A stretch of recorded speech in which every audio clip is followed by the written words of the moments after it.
오늘 아침에 저희들이 창세기 5장과 6장 두 장의 말씀을 읽었습니다. 5장에는 아담의 계보가 나오고 있고요. 6장에는 하나님께서 만드신 모든 인류를 만들고 또 천지를 창조하고 심히 좋았더라, 인간을 만들어 놓고 좋았더라 말씀하신 하나님의 그 마음이 이제는 내가 근심한다 라는 하나님의 마음으로 6장에서는 나타납니다. 그리고 홍수 사건을 통해서 하나님께서는 심판하시는 장면이 6장에 나타나고 있습니다. 여러분 이 말씀 가운데 몇 가지만 오늘 우리가 묵상하고요. 기도하는 시간을 갖도록 하겠습니다. 여러분 5장 2절에 보니까 남자와 여자를 창조하셨고 그들이 창조되던 날에 하나님이 그들에게 복을 주시고 그들의 이름을 사람이라 일컬으셨더라 라고 기록을 합니다. 여러분 이미 우리가 창세기 1장과 2장에서 창조에 대한 것을 두 번씩이나 인간에 대한 것을 보았습니다. 그리고 역시 5장에 와서도 다시 한번 하나님께서는 인간을 만들고 인간에게 복을 주었다라고 말하죠. 그래서 5가지를 얘기하고 있죠. 그들로 하여금 1장 28절이죠. 인간에게 줬던 복 5가지를 얘기합니다. 하나님이 그들에게 복을 주시며 하나님이 그들에게 이르시되 생육하고 번성하여 땅에 충만하라, 땅을 정복하라, 바다의 물고기와 하늘의 새와 땅에 움직이는 모든 생물들을 다스리라 하시니라. 하나님께서는 인간을 그렇게 세우고 또 인간을 통해서 권위를 부여해서 순종하라는 그런 하나님의 말씀에 명령을 주면서 이 땅에서 복을 누릴 것을 그렇게 하셨습니다. 그래서 그들의 이름을 사람이라 이렇게 했습니다. 사람은 아담도 사람이라는 뜻이죠.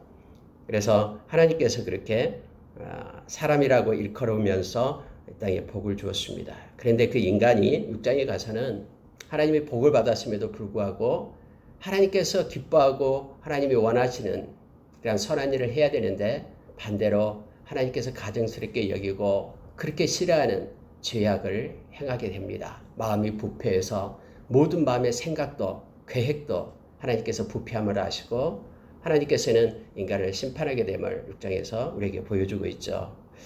그러면서 여러분은 이제 5장에 보니까 계보가 나타나는데요. 노아까지 쭉 계보가 나타나고 있습니다. 네, 여러분 놀라운 사실 중에 하나가 3절에 보니까 아담은 130세에 자기의 모양과 자기의 형상과 같은 아들을 낳아 이름을 셋이라 하였고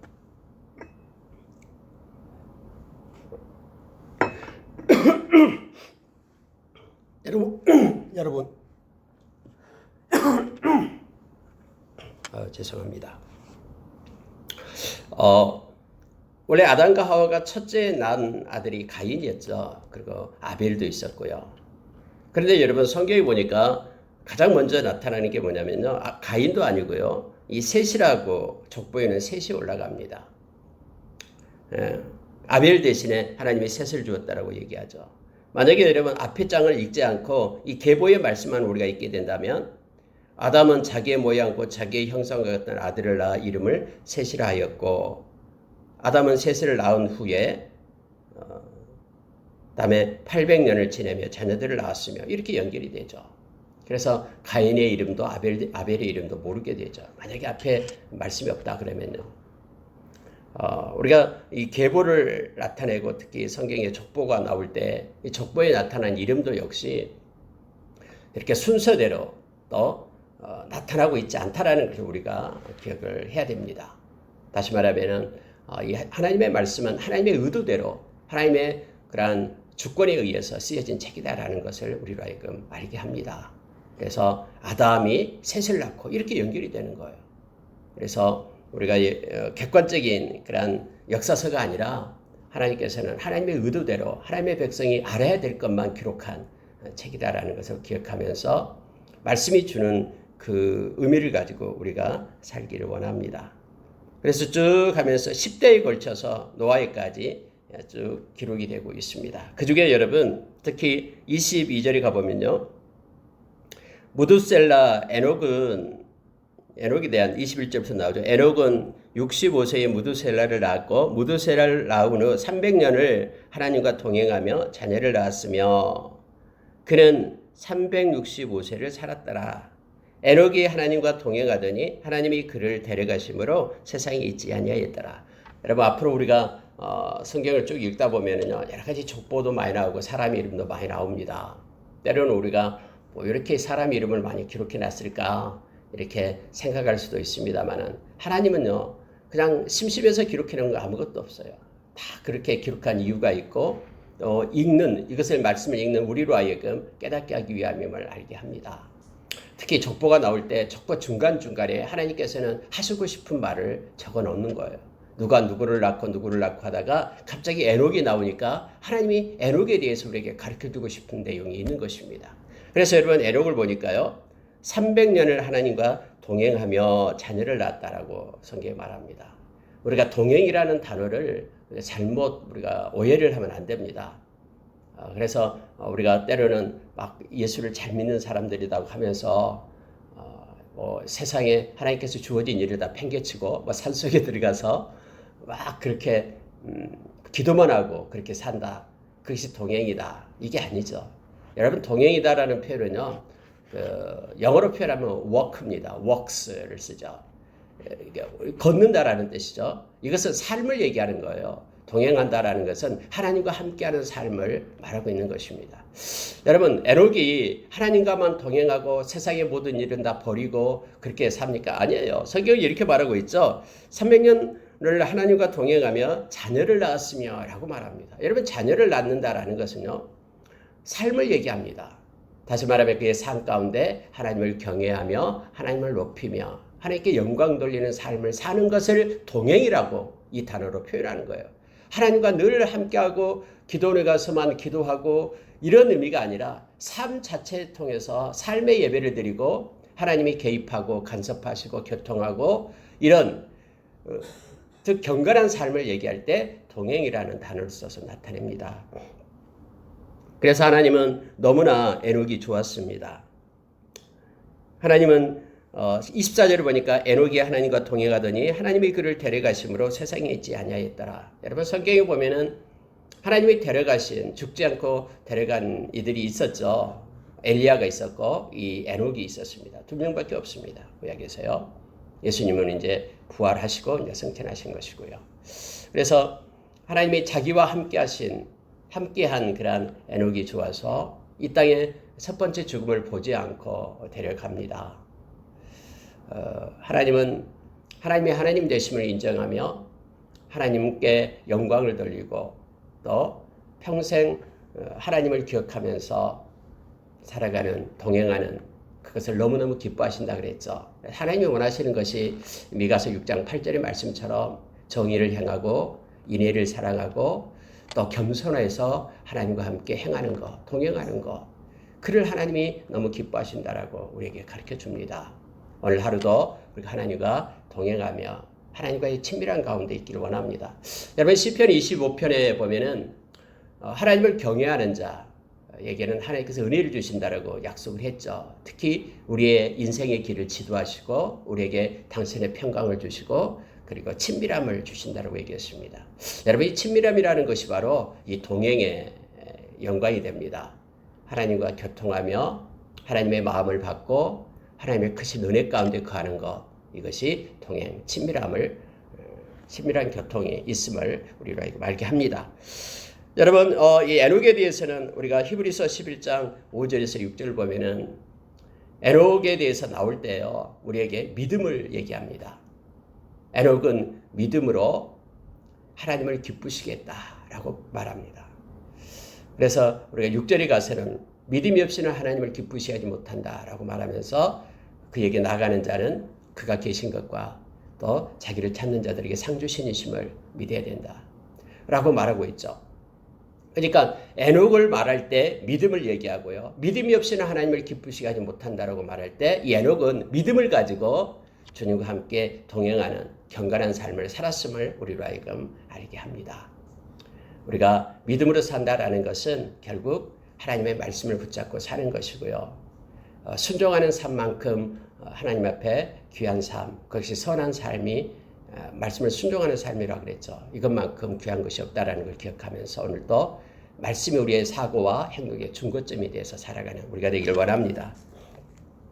또 한 명이 나타나는데요. 29절에 보니까 이름을 노아라 하여 이르되 하나님께서 땅을 저주하심으로 수고롭게 일하는 우리를 이 아들이 안위하리라 하였더라 해서 노아에 대한 내용이 나옵니다. 여러분 노아라는 이름 자체가 안위함이라는 뜻입니다. 우리가 여러분 성령님 보혜사 성령님이 우리에게 안위를 주신다. 안위함이 있죠. 의미 자체가요. 우리를 위로하고 우리를 인도하신 분이 성령님이십니다.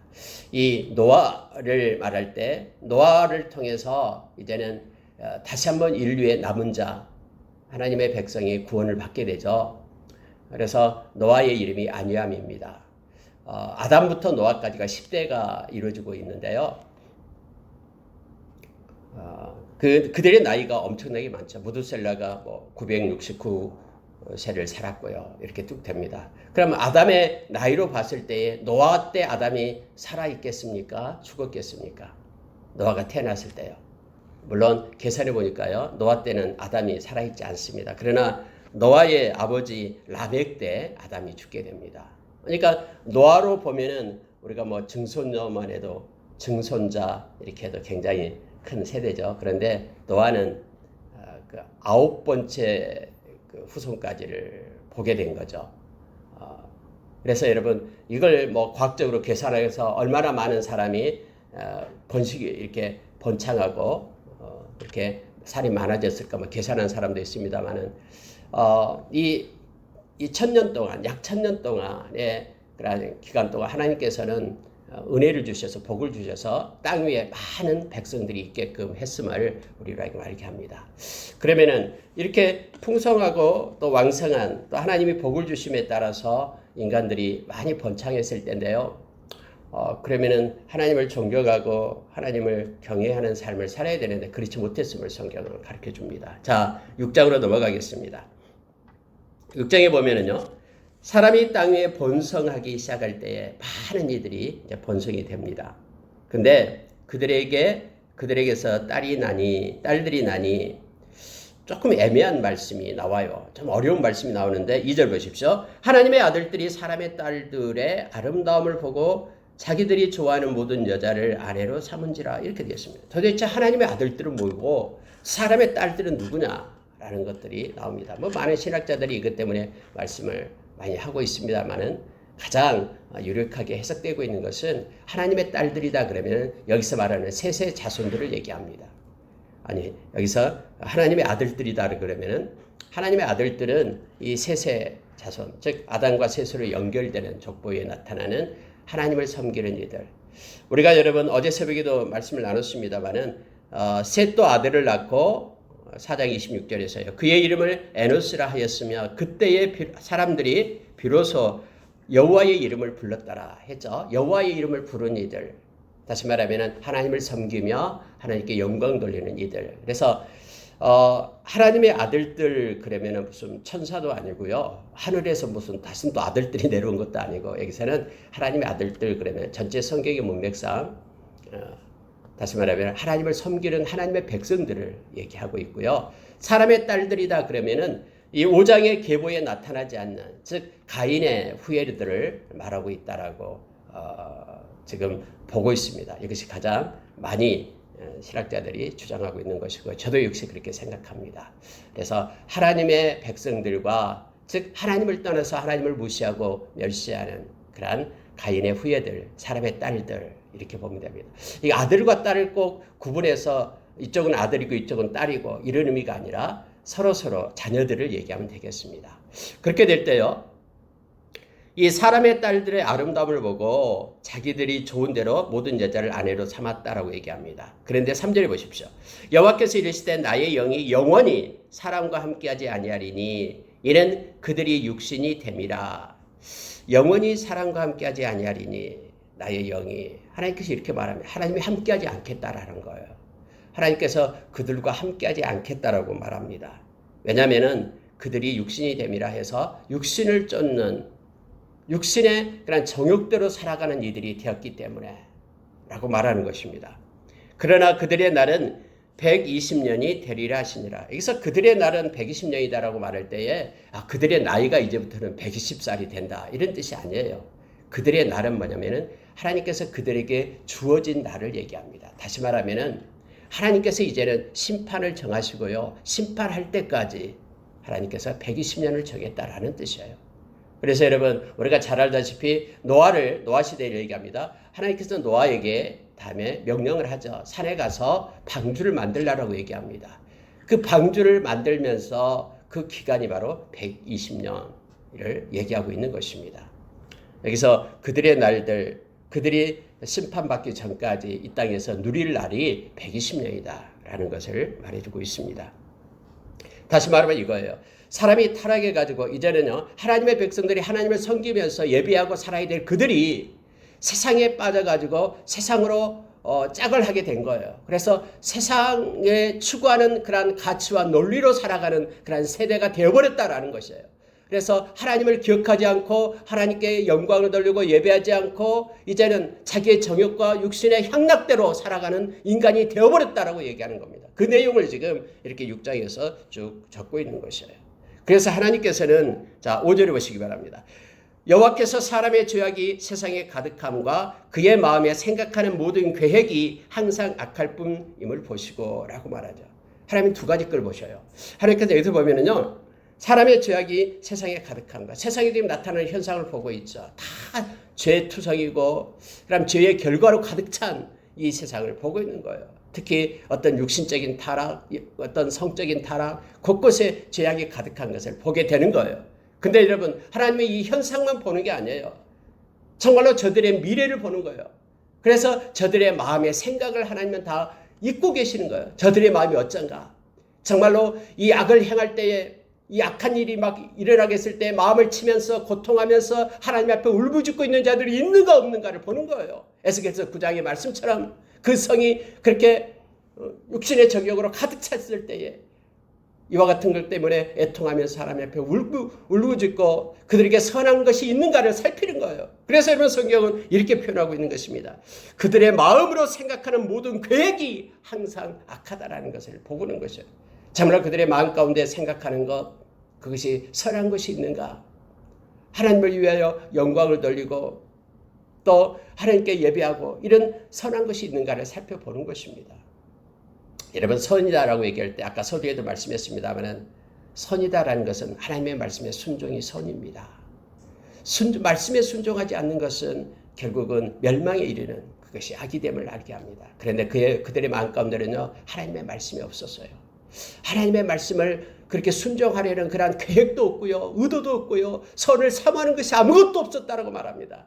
그래서 하나님께서는 심판을 정하셨음을 성경은 우리가 이거 알게 합니다. 땅 위에 사람 지으셨음을 한탄하사 마음에 근심하시고 이렇게 되어 있죠. 또 7장 하반절에 보니까는 내가 그것들을 지었음을 한탄함이니라 하시니라. 여러분 하나님이 근심하고 하나님이 한탄했습니다. 그러면 어떤 사람이 이렇게 말합니다. 아니, 하나님도 근심하고 하나님도 후회하시는가? 하나님도 한탄하신가? 라고 우리가 생각할 수 있죠. 묻는 사람도 있습니다. 그러나 여러분 이것은 그런 의미가 아닙니다. 이것은 지금 언어적인 시적인 표현입니다. 하나님이 얼마나 마음이 아프고 얼마나 마음이 힘들었는가라는 것을 말해주고 있는 것입니다.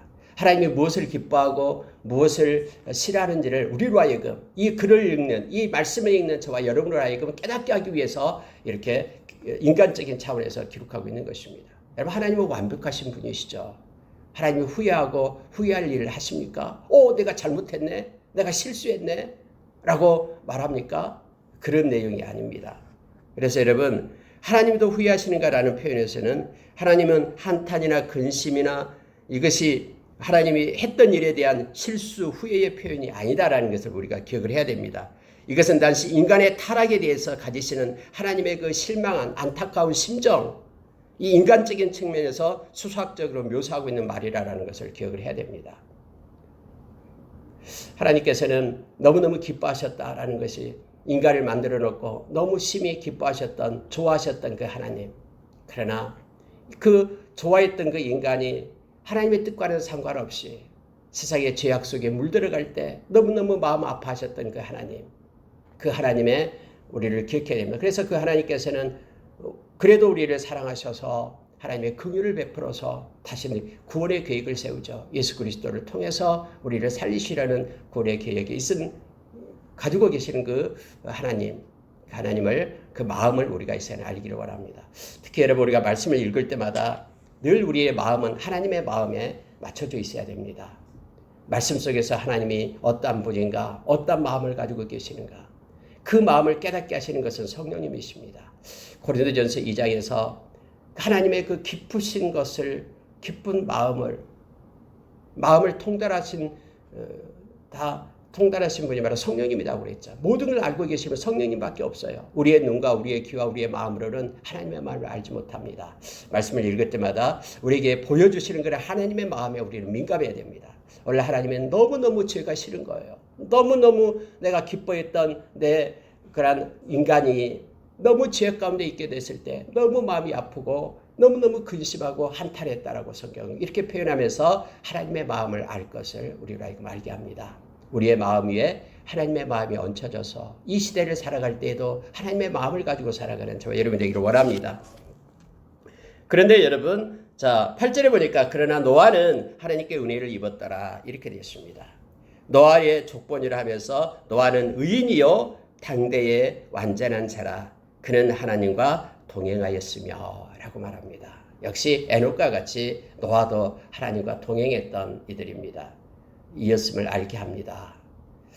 의인이다. 그리고 완전한 자다. 하나님과 동행했다. 많은 사람들이 죄악의 물결 속에 세상에 빠져갔지만 하나님의 아들들이 그걸 버리고 그 신분을 버리고 사람의 딸들과 더불어 세상의 논리와 가치 속에 다치고 그리고 육신을 쫓는 삶을 살아가고 있을 그때에 노아는 하나님 앞에 경건한 자로 섰다라는 것을 성경은 말합니다. 여러분 성경은 분명합니다. 아무리 세상이 악해도요 약한 세상의 무리 속에 의인도 같이 멸망당하지 않습니다. 하나님은 언제나 의인은 구원해냅니다. 이제는 세상이 끝났다라고 하는 그 외침 속에서도 하나님은 하나님을 찾고 하나님을 경외하는 그들을 보존하십니다.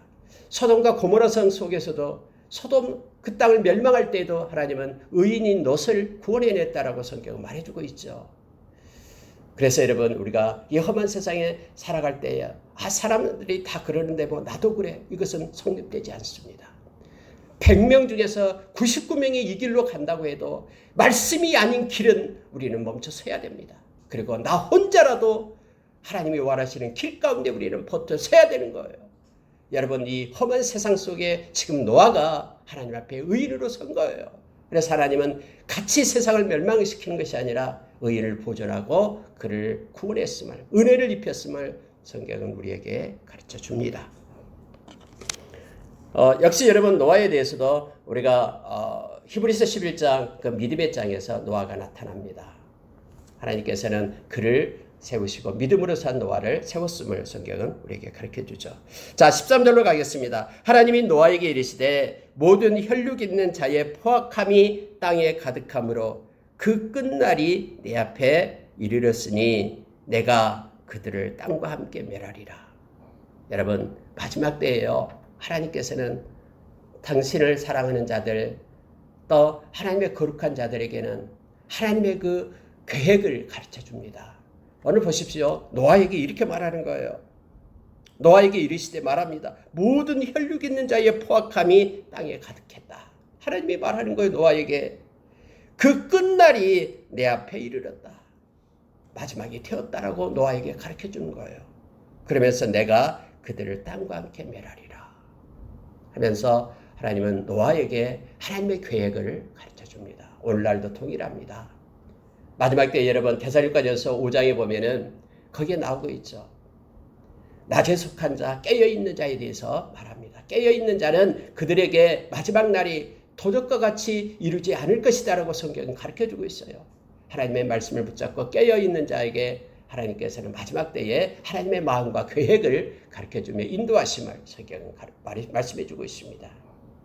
그 모든 말씀이 말씀 속에 있고 말씀을 붙잡는 자는 마지막에 우리 하나님의 오심을 기뻐하며 주님을 오실 길을 수축하며 대로를 열 것입니다. 그리고 주님 오실 때 흰옷 입은 무리 가운데 서서 마라나타 주 예수 오시옵소서 하고 주의 오심을 기뻐하며 영접할 겁니다. 여러분 보십시오. 그래서 하나님께서는 노아에게 이렇게 명령을 합니다. 이제는 너를 위하여 방주를 만들라 이렇게 말해요. 하나님은 나를 위하여 방주를 만들라 말하지 않고요. 너를 위하여 방주를 만들라. 이것은 너가 구원받을 것이다 라는 거예요. 오늘날 여러분 우리가 예수 믿고 하나님께 영광 돌리는 거예요. 궁극적으로요. 우리의 구원 때문에 그러고 있음을 하나님이 그렇게 행하셨음을 우리는 알죠. 베드로전서 1장 9절에서 우리가 믿는 이유를 얘기합니다. 믿음의 결국은 영혼의 구원이다라고 말합니다.